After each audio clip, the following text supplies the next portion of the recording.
What's up, guys? It's Coach Nate. Today we're going to be talking about a topic that has been very top of mind for me this week. We are in the middle of hiring several trainers for our first two locations, downtown Vestavia. Also getting ready to make some hires for location 3 that, Lord willing, we plan to open up very, very, very soon.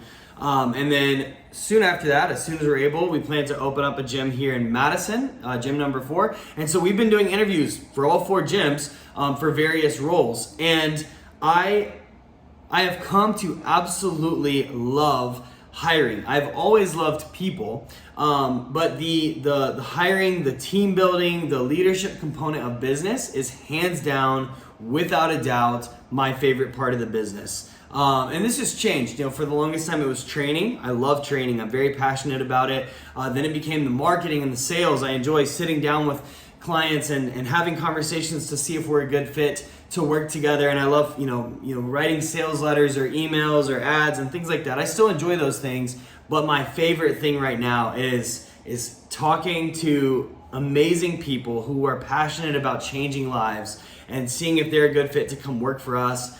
And if so, putting them in a job where we can pay them well, they enjoy what they do. I'm biased, but we have a great culture to work with, and of course the new hires, the new people we bring on the team only add to that to make the culture even better. So I love it. But I wanted to share this number 1 hiring tip that has completely been a game changer for me and the quality of people that we bring into the business. So first I want to tell you the mistake that I've made, then I'll tell you the tip. So I am a coach at heart, and I think one of the things that great coaches do is they look at people and they know you are made in the image of God. You are capable of so much more than you ever realize. I think that's true for every single one of us. I think every single one of us, no matter how much we do, how hard we work, no matter how much we try to reach our full potential, there's always more to be had because we are made in God's image. It's truly incredible. And so as a coach, I see that in people. I see potential. I see things that they don't see, or maybe they see a glimpse of it and I see it in full. And it's my job as a coach to call it out of them, to see that potential and call it out of them into reality, because I know it's in there. If they just put in the work, they're gonna get where they wanna go. That works great with clients that are paying us to help us, for us to help them change their life. It also works great for team members who are already bought in. They're great culture fits. They're bought into the vision and the mission, and they align with the core values, and they want to be there, and they have the skills, and they're driven, and they're already running, pursuing progress, changing lives, trying to grow the business, all these things. Then yes, that works great for them as well. Coaching them up, calling even more greatness out of them. But the mistake that I made in the past is when I would do interviews, sometimes I would ignore red flags, things that should have been deal breakers, but because number 1, I hired out of desperation, not a good idea. But number 2, I saw the potential in them and they had it. It's not that I saw something that wasn't there. They have the potential. But what I have realized, that potential is very cool, but potential is not worth anything until it becomes something. And what I've realized is, in our business, where we're at today, we need people that are already hitting, they're gonna be able to hit the ground running from day 1. They're already gonna be able to add tremendous value from day 1. One day I would love to be able to take that person with potential and put them through some kind of training onboarding program and get them to the place where they can, realize their full potential or realize a lot of potential very quickly and start immediately adding value. But the reality is, being a small business, we just don't have the resources, the time, the mental energy, the physical energy to be able to invest in people like that. Again, maybe one day that is a goal that I have for Steel, but today we don't have that. And so I need people who can hit the ground running on day 1 and be amazing from the beginning. And so this is my hiring tip that completely changed the business, and since then, the level of the team. Look, I've had amazing employees from day 1, but the team just keeps getting better and better and better.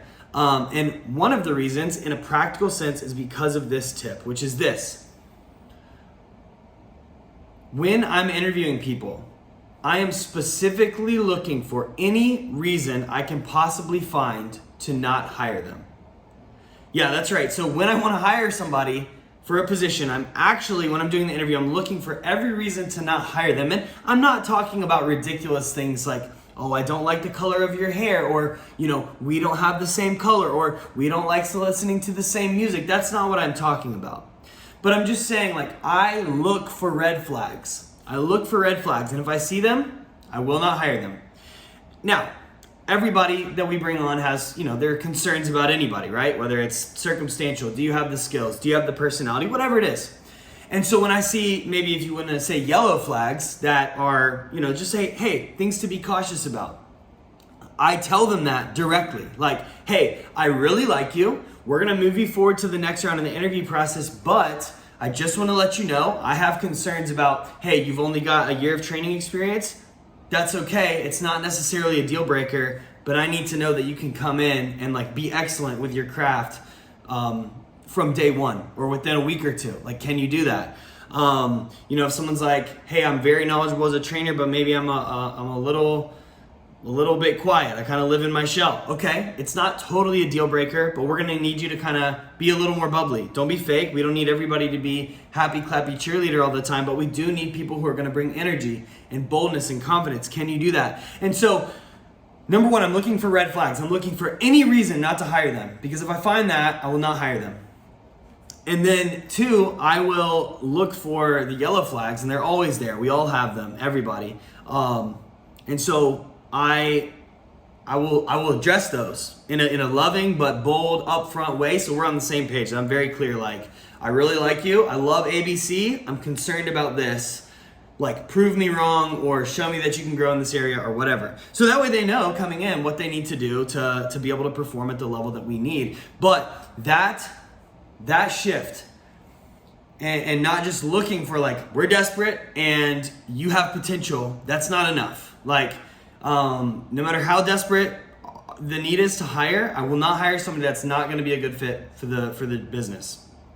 It's detrimental to the business, for everybody involved, for the clients, for the team, for me. So we don't hire out of desperation, no matter how urgent it is. And yes, they need to have potential for sure, but every single person walking on this planet has amazing, incredible potential.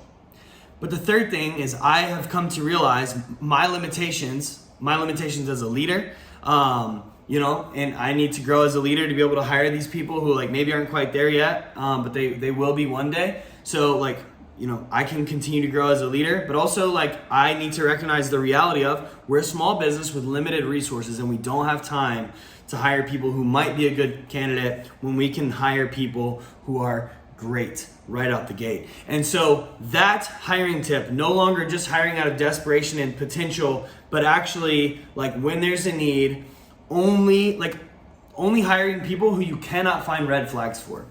And nobody's gonna come in perfect. None of us are perfect, all right? And so when somebody comes in, I tell them, I want you to play to your strengths, and I want you to watch this, weakness that you told me about, and I want to make sure that you can work on that. Taking that approach, a very defensive, hey, you're not going to get in here unless we feel like you're going to be an amazing fit, has been a total game changer. And then once they're in the door, they're there, they're on the team, they're committed to us, we're committed to them. Then we stare at their potential and we call them up to that future greatness. But that tip will revolutionize your hiring and the quality of your team in the coming months and years, I promise.